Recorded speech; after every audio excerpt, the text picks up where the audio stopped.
Hi hello മക്കളെ, ഇന്ന് നമ്മൾ എത്തിയിരിക്കുന്ന ജോഗ്രഫിയുടെ പാർട്ടിലെ public expenditure and public revenue എന്നൊരു ഭാഗമുണ്ട്. പൊതു ചിലവും പൊതു വരുമാനം എന്ന് പറഞ്ഞൊരു ഭാഗമുണ്ട്. അതിൽ നികുതി എന്ന് പറഞ്ഞിട്ടുള്ള ഒരു ചെറിയൊരു ഭാഗമുണ്ട്. ആ ഭാഗമാണ് നമ്മൾ എന്ത് ചെയ്യുന്നത് ഈ ക്ലാസ്സിലൂടെ നമ്മൾ പ്രധാനമായിട്ട് നോക്കുന്നത്. അപ്പോൾ നിങ്ങളെല്ലാവരും പരീക്ഷൻ്റെ ഒരു തിരക്കിലാണെന്ന് അറിയാം. അപ്പോൾ നിങ്ങൾ റിവിഷനൊക്കെ നടത്തിക്കൊണ്ടിരിക്കുകയായിരിക്കും, നിങ്ങൾ കൃത്യമായി പഠിക്കുന്നുണ്ടാവും. അപ്പോൾ അതിലേക്കായിട്ട് നിങ്ങൾക്ക് ഈ ടാക്സിന്റെ ഭാഗം എന്ത് ചെയ്യാം, നമുക്കങ്ങ് കംപ്ലീറ്റ് ചെയ്ത് പോവാം, നമുക്ക് അത് പഠിച്ചിട്ട് അങ്ങ് പോവാം. അപ്പോൾ ടാക്സിന്റെ കാര്യം പഠിക്കുന്ന സമയത്ത് വളരെ എളുപ്പത്തിൽ നമുക്ക് എന്ത് ചെയ്യാം, അതിന്റെ കുറച്ച് ഇമ്പോർട്ടൻ്റ് ആയുള്ള പോയിന്റ്സും കാര്യങ്ങളും ഒന്ന് എളുപ്പത്തിൽ നമുക്ക് എന്ത് ചെയ്യാം നോക്കി വരാം. അപ്പോൾ നമുക്ക് പെട്ടെന്ന് തന്നെ കാര്യത്തിലേക്ക് കടക്കാം. എന്താണ്, നമുക്ക് ആദ്യം തന്നെ നോക്കാം എന്താണ് ടാക്സിലെ വാട്ട് ഈസ് ടാക്സ് എന്ന് പറഞ്ഞ് ചോദിച്ചിട്ടുണ്ട്. അപ്പൊ നമ്മൾ ആദ്യം തന്നെ എഴുതാൻ എന്താണ് ടാക്സ് എന്നുള്ള കാര്യം നമ്മൾ ഈ ഭാഗത്ത് അറിഞ്ഞിരിക്കണം. വളരെ ഇമ്പോർട്ടൻ്റ് ആണ് അല്ലെ, അത് എന്താണ് ടാക്സ് എന്നുള്ള ഭാഗം നമ്മൾ അറിഞ്ഞിരിക്കണം. നികുതി എന്നത് എന്താണ്, സർക്കാരിന്റെ ഒരു പ്രധാനപ്പെട്ട വരുമാനമാണ്. അതായത് main source of income for the government ആണ് അല്ലെ. അതായത് സർക്കാരിന്റെ ഒരു പ്രധാനപ്പെട്ട വരുമാനമാണ് എന്ത്, ഈ ടാക്സ് എന്ന് പറയുന്നത്. അപ്പൊ അത് നമുക്ക് അറിയുന്ന കാര്യമാണ്. അത് നമ്മൾ കൃത്യമായിട്ട് എന്ത് ചെയ്യണം, നമ്മൾ പഠിച്ചിരിക്കണം. അത് ഇമ്പോർട്ടൻ്റ് ആണ്. ടാക്സിനെ കുറിച്ച് ചോദിക്കുന്ന സമയത്ത് നമ്മൾ ആദ്യം തന്നെ എഴുതേണ്ട ഒരു കാര്യം അതാണ്. ടാക്സ് എന്താണെന്ന് വെച്ചാൽ നമ്മൾ ആദ്യം എന്ത് എഴുതണം, അത് സർക്കാരിന്റെ ഒരു പ്രധാനപ്പെട്ട വരുമാനമാണ്, സർക്കാരിന്റെ ഏറ്റവും പ്രധാനപ്പെട്ട ഒരു വരുമാന സ്രോതസ്സാണ് എന്നുള്ള കാര്യം നമ്മൾ എന്ത് ചെയ്യണം, അവിടെ ഉറപ്പായിട്ടും എഴുതി വെക്കണം. പിന്നെന്താ, ഈ പൊതുജനങ്ങൾ സർക്കാർ നൽകുന്ന നിർബന്ധിത പണനികുതി ക്ഷേമ പ്രവർത്തനങ്ങൾക്കും വികസനത്തിനുമായിട്ടാണ് എന്ത് ചെയ്യുന്നത് ഗവൺമെന്റ് ഉപയോഗിക്കുന്നത്. അതായത് നമ്മളെല്ലാവരും കൊടുക്കുന്ന നികുതി ഉണ്ട്, നമ്മളെല്ലാവരും കൊടുക്കുന്ന ടാക്സ് ഉണ്ട്. അത് എന്തിനു വേണ്ടിയിട്ടൊക്കെ ഉപയോഗിക്കുന്നത്, വെൽഫെയറിന് വേണ്ടിയിട്ടും ഡെവലപ്മെന്റൽ ആക്ടിവിറ്റീസിനും വേണ്ടിയിട്ടാണ് ആര് ഉപയോഗിക്കുന്നത്, നമ്മുടെ ഗവൺമെന്റ് ഉപയോഗിക്കുന്നത്. അപ്പോൾ ഇത് നമ്മൾ ഇപ്പൊ കാണും, നമ്മുടെ ചുറ്റുപാടും കാണുന്ന എല്ലാ ഡെവലപ്മെന്റ് ആയി ബന്ധപ്പെട്ടിട്ടുള്ള എല്ലാ കാര്യങ്ങളും ചെയ്യുന്നത് ഇത്തരത്തിലുള്ള മണി കൊണ്ടാണ്, അല്ലെങ്കിൽ ഇത്തരത്തിലുള്ള വരുമാനം കൊണ്ടാണ് എന്നുള്ള കാര്യം നമ്മൾ ഈ സമയത്ത് ഒന്ന് കണക്ട് ചെയ്തിട്ടൊന്ന് ആലോചിച്ച് വെച്ചാൽ മതി. അപ്പൊ നമുക്കത് എളുപ്പത്തിൽ ആ പോയിന്റ് നമുക്ക് എന്ത് ചെയ്യും കിട്ടും. ഇനി നികുതി അടയ്ക്കുന്ന ആളെ എന്താ വിളിക്കുക, നികുതിദായകൻ എന്നാണ് വിളിക്കുക. അതായത് ടാക്സ് പെയർ എന്നാണ് എന്ത് വിളിക്കുക, നമ്മൾ വിളിക്കുക നികുതിദായകൻ അല്ലെങ്കിൽ ടാക്സ് പെയർ എന്നാണ് നമ്മൾ വിളിക്കുക. അതും കൂടി ഒന്ന് ആലോചിച്ച് വെക്കുക. പിന്നെ നികുതി എന്താണ്, നികുതി എന്ന് വെച്ചാൽ നിങ്ങൾ എഴുതേണ്ട ഒരു പോയിന്റ് ആണ്. നികുതി അടയ്ക്കുന്നതിനാൽ ഉണ്ടാകുന്ന വരുമാനക്കുറവിനെ എന്താണ് പറയുക, അതിനെ പറയുന്നത് എന്താണെന്ന് വെച്ചാൽ നികുതി ഭാരം എന്നാണ് പറയുക. അതായത് ടാക്സ് ബേർഡൻ എന്നാ പറയുക. അപ്പോൾ ഇത്രയും കാര്യങ്ങൾ എന്ത് ചെയ്യണം, നിങ്ങൾ എന്താണ് ടാക്സ്, വാട്ട് ഈസ് ടാക്സ് എന്ന് ചോദിച്ചാൽ നിങ്ങൾക്ക് ഉത്തരമായിട്ട് ഈ പ്രധാനപ്പെട്ട പോയിന്റുകൾ നിങ്ങൾ ഉറപ്പായിട്ടും എഴുതിയിരിക്കണം. അത് ഏറ്റവും ഇമ്പോർട്ടൻ്റ് ആണ്. പിന്നെ നമ്മൾ അതിന്റെ അടുത്ത ഭാഗത്തേക്ക് പോകുമ്പോൾ ടാക്സിന്റെ ഒരു ക്ലാസിഫിക്കേഷനെ കുറിച്ച് നിങ്ങൾക്ക് അവിടെ പറയുന്നുണ്ട് അല്ലെ. ടാക്സിന്റെ നികുതിയുടെ ഒരു ക്ലാസിഫിക്കേഷൻ അല്ലെ, നികുതിയുടെ ഒരു ക്ലാസിഫിക്കേഷനെ കുറിച്ചും നിങ്ങളുടെ ടെക്സ്റ്റ് ബുക്കിൽ പറയുന്നുണ്ട്. അപ്പൊ അത് പ്രധാനമായിട്ടും 2 തരത്തിലുള്ള ക്ലാസിഫിക്കേഷൻ ആണ് അവിടെ ഉള്ളത്. 2 തരത്തിൽ എളുപ്പത്തിൽ പഠിക്കാം. 2 തരത്തിലാണുള്ളത്. ഒന്ന് ഡയറക്റ്റ് ടാക്സ് ആണ്, അതുപോലെ തന്നെ രണ്ടാമത്തെ എന്താ ഇൻഡയറക്റ്റ് ടാക്സ് ആണ്. ഒന്ന് ഡയറക്റ്റ് ടാക്സ് ആണ്, രണ്ടാമത്തെ എന്താ ഇൻഡയറക്റ്റ് ടാക്സ് ആണ്. നമുക്ക് കേട്ട് പരിചയമുള്ള വേർഡാണ്, അങ്ങനെ അറിയാത്ത വേർഡുകളും കാര്യങ്ങളൊന്നല്ല. ഒന്ന് പ്രത്യക്ഷ നികുതിയാണ്, മറ്റേ എന്താണ് പരോക്ഷ നികുതിയാണ്. എന്താണ് ഈ ഡയറക്റ്റ് ടാക്സ് അല്ലെങ്കിൽ എന്താണ് ഈ പ്രത്യക്ഷ നികുതി എന്ന് പറഞ്ഞാൽ, ഈ നികുതി നായകനില്ലേ, നമ്മൾ നികുതി കൊടുക്കുന്ന ആളില്ലേ, അയാൾ നേരിട്ട് ആ നികുതി അടയ്ക്കുന്ന രീതിയാണ് നമ്മൾ എന്ത് പറയാ, ഈ പ്രത്യക്ഷ നികുതി എന്ന് പറയാം. അപ്പോൾ ഈ വ്യക്തിഗത വരുമാനം, കോർപ്പറേറ്റ് നികുതി, അതൊക്കെ എവിടെയാണ് വരിക, ഈ ഒരു ക്ലാസിഫിക്കേഷനിലാണ് വരിക. അതായത് പ്രത്യക്ഷ നികുതി അല്ലെങ്കിൽ ഡയറക്റ്റ് ടാക്സിലാണ് വരിക.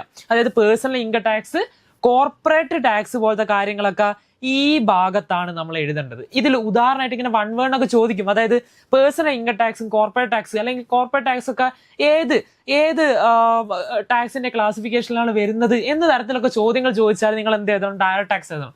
ഇനി ഡയറക്റ്റ് ടാക്സിന് 2 ഉദാഹരണങ്ങൾ എഴുതാൻ പറഞ്ഞാൽ നിങ്ങൾ എന്ത് എഴുതണം, പേഴ്സണൽ ഇൻകം ടാക്സും അല്ലെങ്കിൽ വ്യക്തിഗത വരുമാന നികുതിയും അല്ലെങ്കിൽ കോർപ്പറേറ്റ് നികുതിയും നിങ്ങൾ അവിടെ എഴുതി വെക്കണം. അപ്പോൾ ഈ ഡയറക്റ്റ് ടാക്സിനെ കുറിച്ച് നമ്മൾ എന്ത് ചെയ്തു, ഒന്ന് ബ്രീഫായിട്ട് നോക്കി.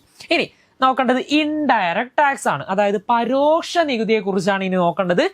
നികുതി ഭാരം ഒരാളിൽ നിന്ന് മറ്റൊരാളിലേക്ക് കൈമാറുന്ന രീതിയാണ് നമ്മൾ എന്ത് പറയുന്നത്, അല്ലെങ്കിൽ അങ്ങനെയുള്ള നികുതികളെയാണ് നമ്മൾ എന്ത് പറയുന്നത്, പരോക്ഷ നികുതി എന്ന് പറയുന്നത്. അതായത് അതെന്ത് ചെയ്യും, ആ ടാക്സ് ബേർഡൻ ഒരാളിൽ നിന്ന് മറ്റൊരാളിലേക്ക് ഷിഫ്റ്റ് ചെയ്യപ്പെടും. ഓക്കെ, ഒരാളിൽ നിന്ന് മറ്റൊരാളിലേക്ക് ഈ ബേർഡൻ എന്ത് ചെയ്യും, ഷിഫ്റ്റ് ചെയ്യപ്പെടും. അങ്ങനെയുള്ള നികുതിയാണ് നമ്മൾ എന്ത് പറയാ, പരോക്ഷ നികുതി, ഇൻഡയറക്റ്റ് ടാക്സ് എന്ന് നമ്മൾ പറയാം. ഓക്കെ, അതും നമ്മൾക്ക് എന്ത് കിട്ടി, നമുക്ക് കിട്ടിയിട്ടുണ്ട്. അപ്പോൾ അതിൽ ഉദാഹരണങ്ങളായിട്ട് നമുക്ക് പറയാൻ പറ്റിയ 2 കാര്യങ്ങളാണ് GSTയും അതുപോലെ തന്നെ സെയിൽസ് ടാക്സും. വിൽപ്പന നികുതിയും അതുപോലെ തന്നെ GST-യും. ഇത് രണ്ടും എന്താണ്, അതിന്റെ ഉദാഹരണങ്ങളാണ്. അപ്പൊ ഇവിടെ നമുക്ക് ആ രീതിയിലുള്ള ഒരു ചോദ്യം എന്ത് ചെയ്യാം, പ്രതീക്ഷിക്കാം. 1 വേർഡിനുള്ള ചോദ്യങ്ങളൊക്കെ അവിടുന്ന് നമുക്ക് പ്രതീക്ഷിക്കാവുന്നതാണ്. ഇനി നമുക്ക് ഡയറക്റ്റ് ടാക്സിനെ കുറിച്ചാണ് നമ്മൾ പറയാൻ പോകുന്നത്. ഒന്നുമില്ല, നമുക്ക് വളരെ സിമ്പിൾ ആയിട്ട് പറയാം. 2 തരത്തിലുള്ള ഡയറക്റ്റ് ടാക്സ് ആണ് നമ്മളിപ്പോൾ പറഞ്ഞിട്ടുള്ളത്. ഒന്ന് പേഴ്സണൽ ഇൻകം ടാക്സ് ആണ്, രണ്ടാമത്തെ എന്താണ്, കോർപ്പറേറ്റ് ടാക്സ് ആണ് അല്ലെ, നമ്മളിപ്പോൾ പറഞ്ഞു കഴിഞ്ഞ സാധനം തന്നെ. അതായത് ഒന്ന് വ്യക്തിഗത വരുമാന നികുതിയാണ്, ഒന്ന് കോർപ്പറേറ്റ് നികുതിയാണ്. അപ്പോൾ എന്താണ് വ്യക്തിഗത നികുതി? വ്യക്തികളുടെ വരുമാനത്തിൽ ഈടാക്കുന്ന നികുതിയാണ് എന്ത് പറയാ, വ്യക്തിഗത വരുമാന നികുതി എന്ന് പറയാം. സിമ്പിൾ അല്ലേ? അതായത് ഒരു വ്യക്തിയുടെ വരുമാനത്തിൽ ഈടാക്കുന്ന നികുതിയാണ് എന്ത് പറയാ, വ്യക്തിഗത നികുതി അല്ലെ പേഴ്സണൽ ഇൻകം ടാക്സ് എന്ന് പറയാം. അതായത് അത് ഇൻഡിവിജ്വൽ ഇൻകത്തിൽ എന്ത് ചെയ്യാണ്, ആ ഇൻകം കൊണ്ടുവരുന്നതാണ്. അതാണ് എന്ത്, പേഴ്സണൽ ഇൻകം ടാക്സ് എന്ന് പറയുന്നത്. ഇനി കോർപ്പറേറ്റ് ടാക്സ് എന്ന് പറഞ്ഞാൽ എന്താ, കമ്പനികളുടെ ലാഭത്തിൽ ഈടാക്കുന്ന രീതിയാണ്. അതായത് ഒരു വലിയ കമ്പനി ഉണ്ടാവും, അവരുടെ ലാഭത്തിൽ അവർ കൊടുക്കേണ്ടി വരുന്ന നികുതിയാണ് നമ്മൾ എന്ത് പറയാ, ഈ കോർപ്പറേറ്റ് നികുതി എന്ന് പറയാം. ഓക്കെ, കോർപ്പറേറ്റ് ടാക്സ് എന്ന് പറയാം. അപ്പൊ അതും നമ്മൾ സിമ്പിൾ ആയിട്ട് എന്ത് ചെയ്തു, പഠിച്ചു കഴിഞ്ഞു. ഇതും 2 മാർക്കിനും 4 മാർക്കിനൊക്കെ ചോദിക്കാൻ ചാൻസ് ഉള്ള ഒരു ക്വസ്റ്റ്യൻ ആണ്. ഓക്കെ, ഇൻഡയറക്റ്റ് ടാക്സിനെ കുറിച്ചാണ് അടുത്ത പറയാൻ പോകുന്നത്. ഇൻഡയറക്റ്റ് ടാക്സ് ആണ് നമുക്ക് കുറച്ചുകൂടി കാര്യങ്ങൾ പറയാനുള്ളത്.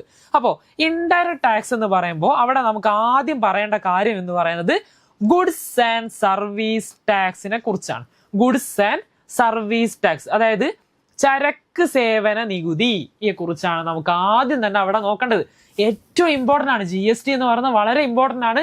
നമുക്കത് ഇനി ഫ്യൂച്ചറിൽ നമുക്ക് എന്ത് ചെയ്യാൻ പറ്റും, നമ്മുടെ ലൈഫിൽ അത് ഉപയോഗിക്കാൻ പറ്റിയൊരു കാര്യമാണ് ഈ GST എന്ന് പറയുന്നത് അല്ലെ.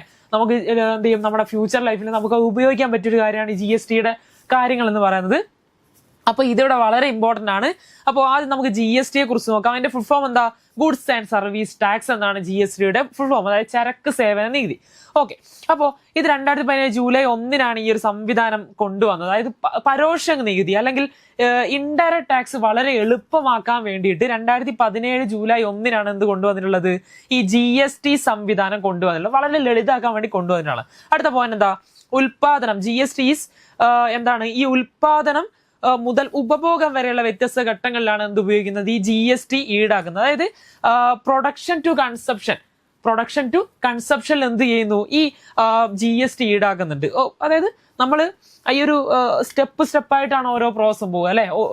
ഒരു പ്രൊഡക്ഷൻ നടക്കുന്നുണ്ട്, ആ പ്രൊഡക്ഷൻ എങ്ങനെയാ പോവുക, ഓരോ സ്റ്റെപ്പായിട്ടാണ് പോവുക. ആ ഓരോ സ്റ്റെപ്പിലും നമ്മൾ എന്ത് ചെയ്യുന്നുണ്ട്, ഈ GST ഈടാക്കുന്നുണ്ട്. അപ്പോൾ ഈ ഒരു ബേർഡൻ എന്ത് ചെയ്യും, ആ കുറയുന്ന ഒരു രീതിയിലേക്ക് അത് വരും. അപ്പൊ അങ്ങനെയാണ് എന്ത് കൊണ്ടുവരുന്നത്, GST അവിടെ നമ്മൾ കാൽക്കുലേറ്റ് ചെയ്യുന്നത്. ഇനി ഇത് എങ്ങനെയാണ്, ഈ മൂല്യവർദ്ധനയിൽ മാത്രമേ എന്ത് ചെയ്യൂ, ഈ നികുതി ഈടാക്കുകയുള്ളൂ എന്നിങ്ങനെയുള്ള 3 പോയിന്റ്സ് എന്ത് ചെയ്യുക, നിങ്ങൾ കൃത്യമായിട്ട് എന്ത് ചെയ്യുക, പഠിച്ചു വെക്കുക. ഇൻഡയറക്റ്റ് ടാക്സ് തുടങ്ങിയപ്പോൾ തന്നെ നമ്മൾ എന്ത് ചെയ്തു, GST-ലേക്ക് കടന്നു. എന്താണ് GST എന്നുള്ള പഠിച്ചു, GST-യുടെ ഫുൾ ഫോം പഠിച്ചു. ഓക്കെ, അത് ക്ലിയർ ആണ്. ഇനി നമുക്ക് GST-യെ തന്നെ എന്ത് ചെയ്യാം, കുറച്ച് ടൈപ്പാക്കി തരംതിരിക്കാൻ പറ്റും. അത് ഒന്നാമത്താണ് എന്ത്, CGST, പിന്നെ രണ്ടാമത്തെ SGST, മൂന്നാമത്തെ IGST. ഇങ്ങനെ 3 എണ്ണാക്കിയിട്ട് നമുക്ക് എന്ത് ചെയ്യാൻ പറ്റും, തരംതിരിക്കാൻ പറ്റും. 3 തരംതിരിവ് നമുക്ക് ചെയ്യാൻ പറ്റും. 3 ക്ലാസിഫിക്കേഷൻ അല്ലെങ്കിൽ ടൈപ്സ് നമുക്ക് കണ്ടെത്താൻ പറ്റും. അതിൽ ഒന്നാമത്തത് CGST എന്ന് പറയുന്നത് എന്താണ്, CGST എന്ന് പറയുന്നത് എന്താണ്, അത് നമ്മൾ കേന്ദ്ര സർക്കാരിന് അല്ലെങ്കിൽ സെൻട്രൽ ഗവൺമെന്റിന് നമ്മൾ കൊടുക്കുന്ന നികുതിയാണ്, അല്ലെങ്കിൽ സെൻട്രൽ ഗവൺമെന്റ് ഈടാക്കുന്ന നികുതിയാണ്. നമ്മൾ എന്ത് പറയുക, അവർക്ക് കിട്ടുന്ന നികുതി വരുമാനമാണ് CGST എന്ന് പറയുന്നത്. കേന്ദ്ര സർക്കാരിന് അല്ലെങ്കിൽ സെൻട്രൽ ഗവൺമെന്റ് കിട്ടുന്നതാണ് CGST. ഇനി രണ്ടാമത്തെ SGST എന്തായിരിക്കും? അപ്പോ നമുക്കത് ഒന്ന് CGST എന്താണെന്ന് മനസ്സിലാക്കി SGST സിമ്പിൾ ആയിട്ട് മനസ്സിലാക്കാൻ പറ്റും. എന്താണ്, സ്റ്റേറ്റ് GST ആണ്. അത് ആർക്കാണ് പോകുന്നത്, ഉറപ്പായിട്ടും സ്റ്റേറ്റ് ഗവൺമെന്റിന് തന്നെയാണ് പോകുന്നത്. സ്റ്റേറ്റ് ഗവൺമെന്റിന് പോകുന്ന നികുതിയാണ് നമ്മൾ എന്ത് പറയാ, SGST എന്ന് നമ്മൾ പറയാ.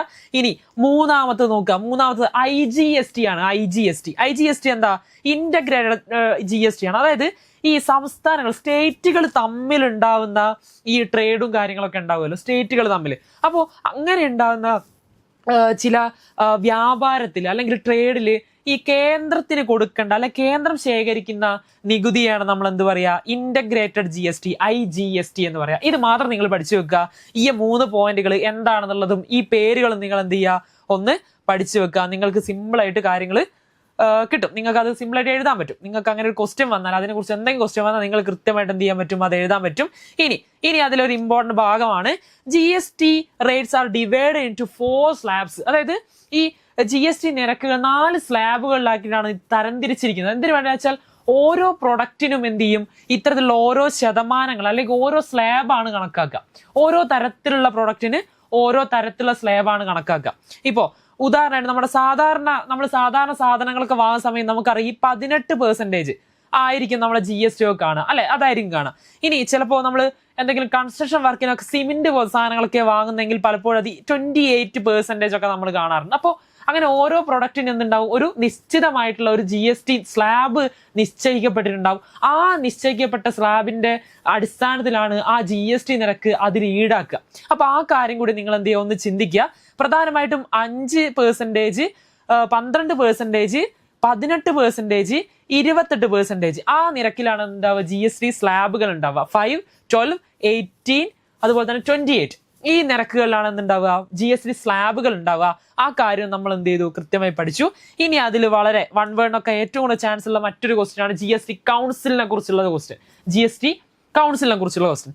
അതിന്റെ അംഗങ്ങൾ ആരൊക്കെയാ, അതിൽ ഉള്ള മെമ്പേഴ്സ് ആരൊക്കെയാണ്? ഒന്ന്, യൂണിയൻ ഫിനാൻസ് മിനിസ്റ്റർ അതിലൊരു അംഗമാണ്, അതായത് കേന്ദ്ര ധനകാര്യമന്ത്രി അതിലൊരു അംഗമാണ്. പിന്നെ ആരാ, സ്റ്റേറ്റ് ഫിനാൻസ് മിനിസ്റ്റേഴ്സ് അതിൽ അംഗമാണ്, അതായത് സംസ്ഥാനത്തുള്ള ഈ ധനകാര്യമന്ത്രിമാര് അതിൽ അംഗമാണ്. ഓക്കെ, അത് കിട്ടി. ഇനി എന്താണ് ഇവരുടെ ഡ്യൂട്ടീസ്, ചുമതലകൾ എന്താണ്?